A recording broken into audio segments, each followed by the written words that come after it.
Ya, beliau-beliau ini ahlinya, silakan kalian tanyakan. Ya, yang berkaitan tentang korupsi, kolusi, nepotisme, apapun. Ya, memang sekarang ini yang kita rasakan ini, ya korupsi itu bukan hanya kalangan kelas atas saja. Kelas bawah sudah diri sendiri dulu, ya, menjadi teladan bagi orang lain. Oke, setuju ya? Setuju. Sekarang silakan Mas Koco menyampaikan safety briefing. Silakan. Assalamualaikum warahmatullahi wabarakatuh.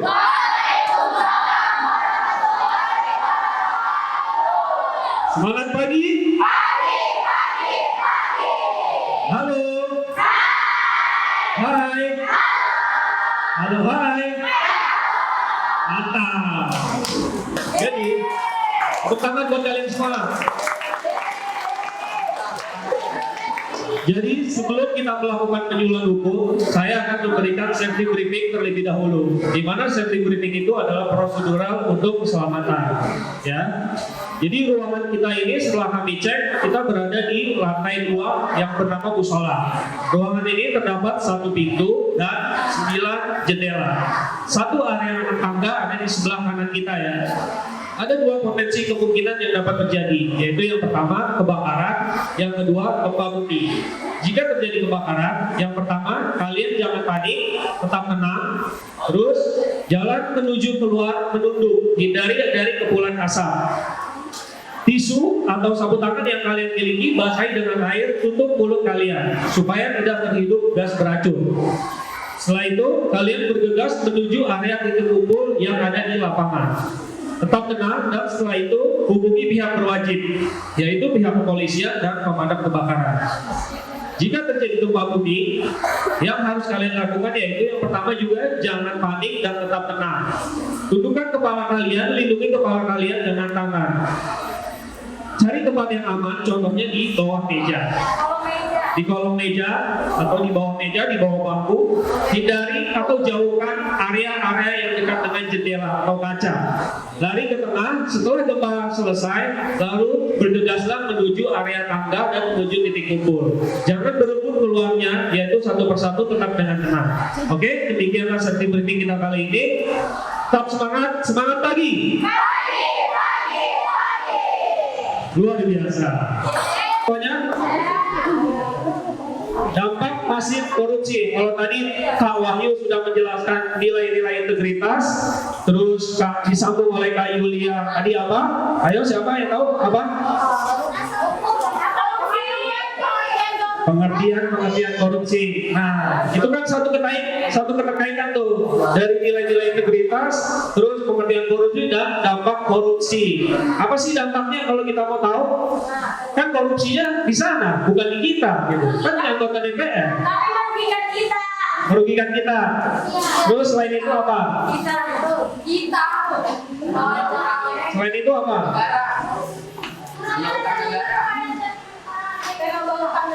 Ya, itu bagian dari dampak korupsi. Kita lihat ya.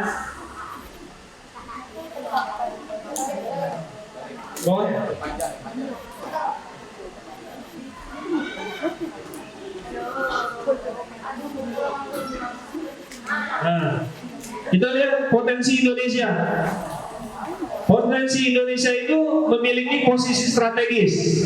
Indonesia itu kaya loh. Kok dikorupsi sih? Nah, berdasarkan datanya yaitu Indonesia itu terdiri dari 134.668 pulau. Wow, wownya kenceng dong. Terus terdiri dari 5.193.250 km persegi. Artinya luas Indonesia tuh luas sekali gitu loh. 250 suku bangsa, 746 bahasa. Dan penduduknya ada yang tahu nggak sekarang berapa? 200 juta ya. Itu kan lagunya Roma Irama tuh. Kurang lebih 255 juta jiwa ada di Indonesia. Artinya SDM Indonesia ini gak kalah dengan negara-negara lain.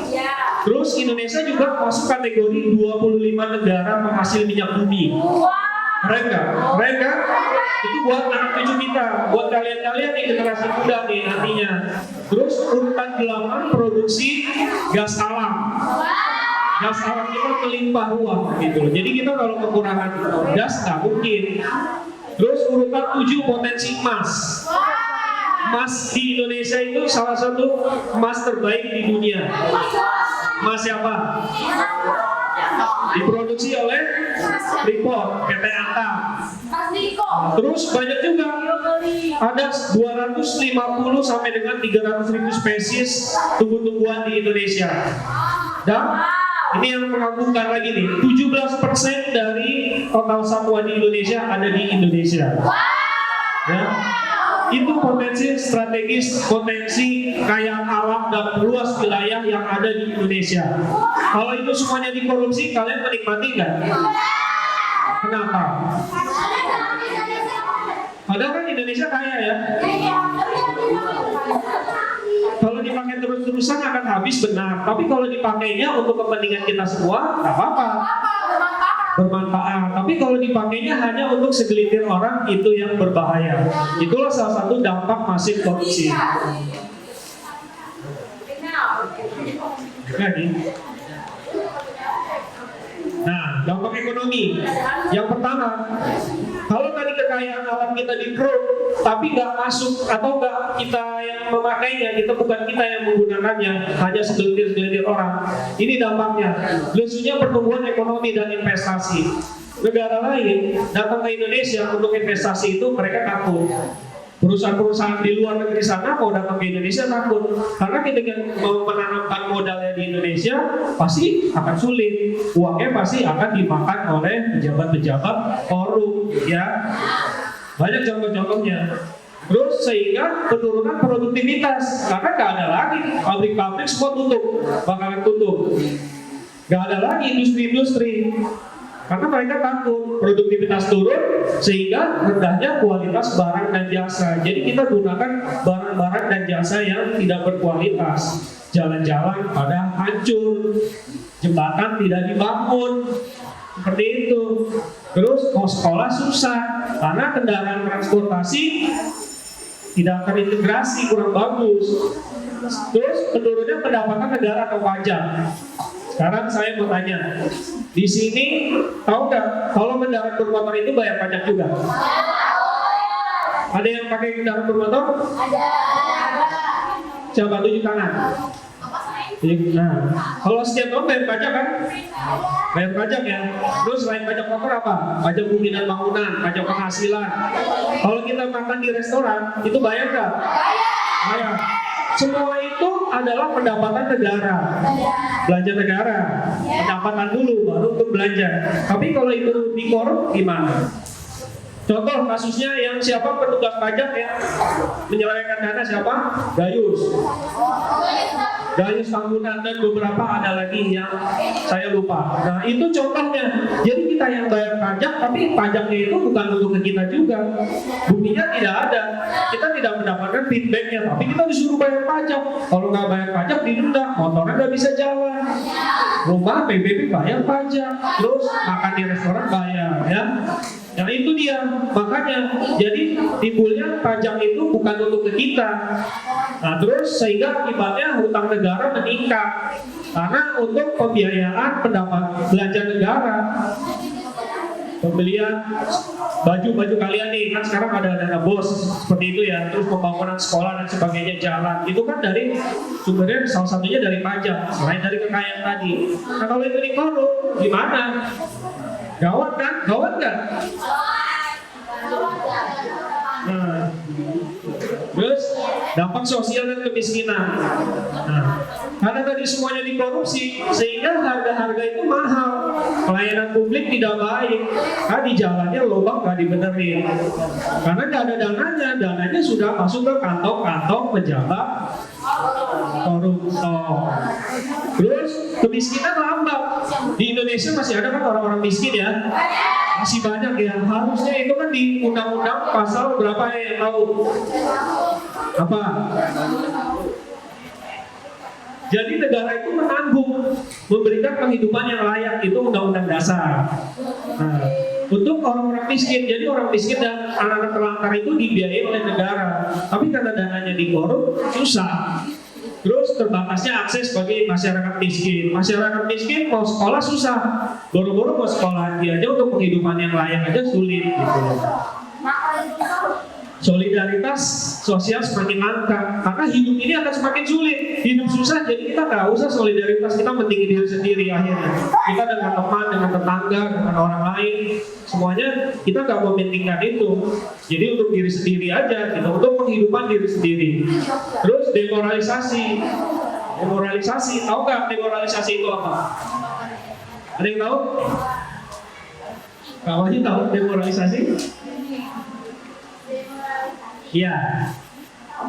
Jadi demoralisasi itu penurunan moral kita ini rusak jadinya. Karena orang udah nggak peduli mau baik mau benar mau halal sikat terus. Gitu. Itulah demoralisasi. Karena hidup itu udah susah kalau kita nggak berjuang akan sulit. Nah, itu dia makanya salah satu dampak sosial kemiskinan. Terus berikutnya dampak terhadap birokrasi pemerintah. Nah ini runtuhnya peraturan dan perundang-undangan. Kenapa? Pejabat-pejabat, aparat-aparatnya udah disuap. Kalau kita ditilang di jalan, tadi Pak Yuda sudah nyinggung ya. Tadi ada yang pertanyaan kan, kenapa kalau kita ditilang terus kita bayar, itu dosa nggak? Apa? Gratifikasi nggak? Yang menyuap dan yang disuap sama-sama. Jadi nggak boleh kalau kita ditilang ikuti peraturannya. Saya ditilang nih, ya sudah gitu. Jangan menyuap aparat. Kita juga salah seperti itu. Terus matinya etika sosial politik. Nah ini kalian perhatikan di gedung KPK kalau ada yang ditangkap itu pakai rompi apa? Orange, ya kan? Harusnya dia itu kan ada juga malu kan? Tapi ini nggak malu, dia malah melambaikan ke pers, ke wartawan seperti itu. Nah dia biasanya itu bukan kesalahan saya dan segala macam. Nah itu salah satu dari matinya etika sosial politik. Sudah rendah nilai kemaluannya. Terus birokrasi juga tidak efisien. Banyaknya birokrasi di Indonesia. Kemarin dengar nggak pidatonya Pak Jokowi pada saat baru dilantik?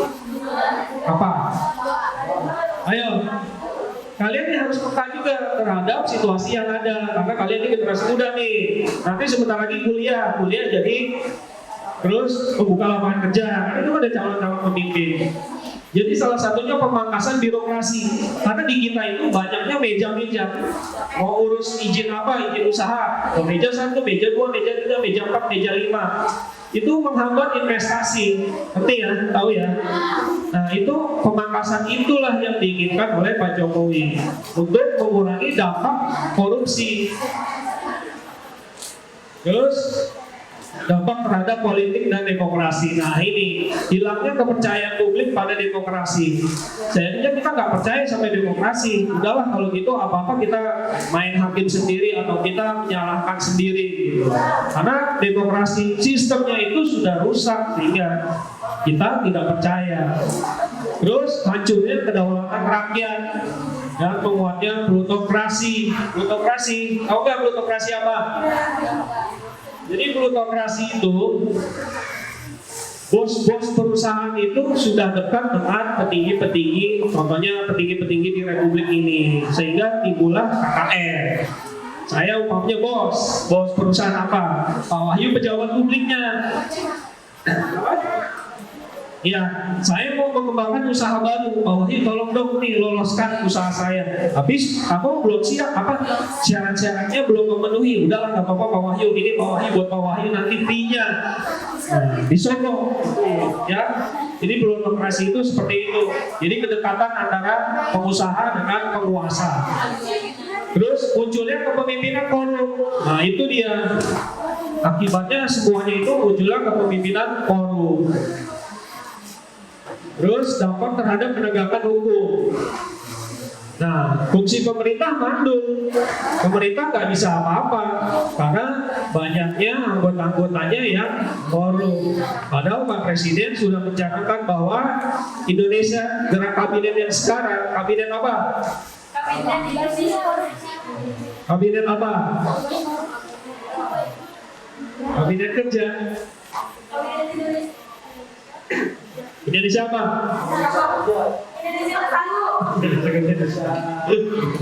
Jadi ya itu Pak Jokowi itu bilang kepada menteri-menterinya jangan korupsi, kerja dan jangan korupsi itu. Nah, terus trust, hilangnya kepercayaan rakyat terhadap lembaga negara. Lembaga negara itu contohnya ada apa? Eksekutif, yudikatif, legislatif. Karena semuanya itu dikorupsi, jadi kita sebagai rakyat, kalian sebagai rakyat, saya juga rakyat, kurang percaya terhadap namanya legislatif. Karena banyak yang dikorupsi itu siapa? Legislatif kan? Anggota-anggota DPR, terus bupati juga ada, kepala negara. Nah itu, sehingga kita tidak percaya. Terus dampak terhadap pertahanan dan keamanan. Nah ini dia.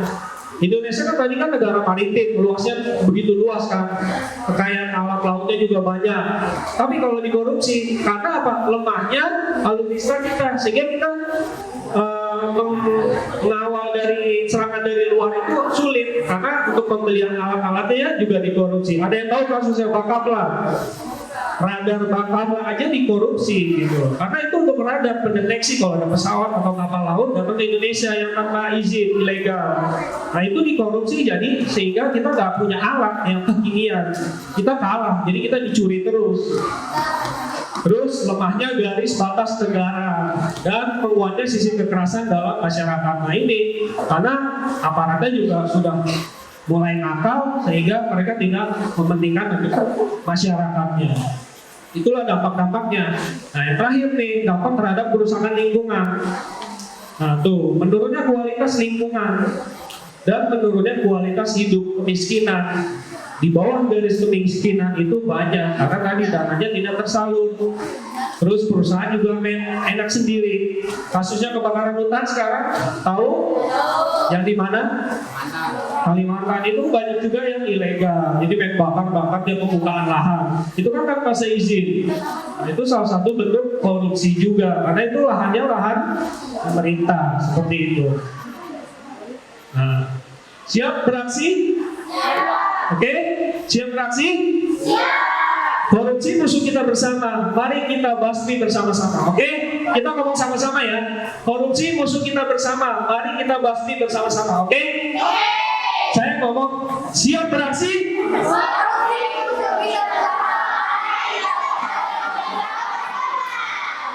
Sekali lagi yang di sini nggak ada nih cowok-cowok ini kalian calon menteri nanti nih, ya, nomi calon presiden menteri. Oke, sekali lagi ya, siap beraksi.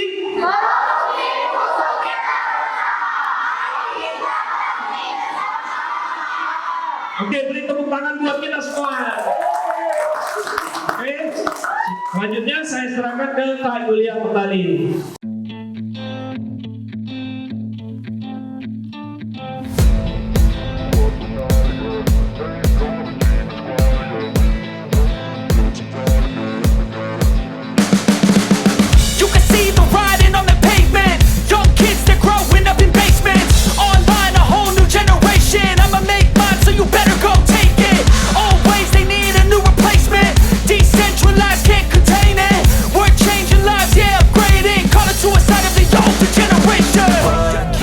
Up at night, yeah. Make all the demons quiet, yeah. We were built to thrive, yeah.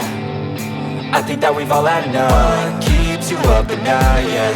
Make all the demons quiet, yeah. We were built to thrive, yeah. I think that we've all had enough. Yeah, I think that we've all had enough. Sick of dealing with the old plan. They know that we're calling it wrong. You got me like, oh yeah. I think that we've all had enough.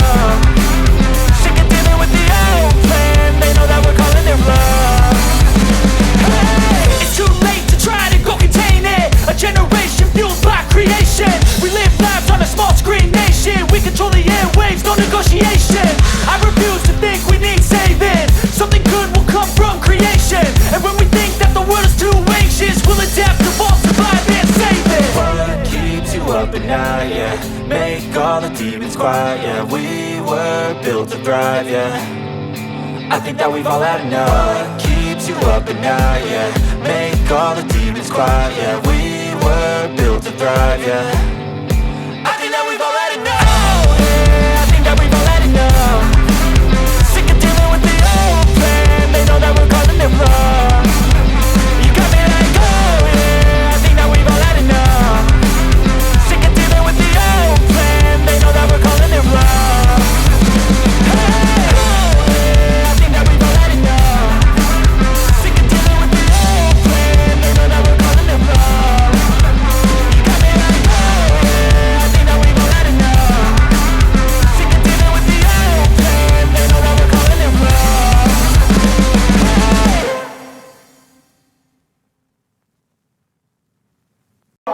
Assalamualaikum warahmatullahi wabarakatuh. Nama saya Anwar Syah dari SMK Imtak Darul Rahim. Di kegiatan ini saya senang sekali dapat pengajaran. Undang-Undang Nomor 30 Tahun 1999 dan Undang-Undang Nomor 20 Tahun 2002. Di situ dijelaskan tentang tindakan pidana tentang korupsi. Dan jika ada korupsi sekecil apapun, kita harus berani memberantasnya. Assalamualaikum warahmatullahi wabarakatuh. Perkenalkan, nama saya Muhammad Farhan. Saya dari SMK Imtak Darul Rahim kelas 11 2. Ya, di sini saya diajarkan tentang penyuluhan anti korupsi, bagaimana tentang integritas nilai-nilainya dan juga penyuluhannya. Di sini juga banyak kegiatan seperti Demon Games dan lain-lain. Assalamualaikum warahmatullahi wabarakatuh. Perkenalkan, nama saya Pinawati dari kelas 12 sekolah SMK Imtak Darul Rahim Jakarta Timur. Dari sini saya dapat memetik hikmah tentang anti korupsi. Semoga Indonesia kedepannya lebih baik lagi tanpa ada korupsi. Semoga makin maju lagi rakyat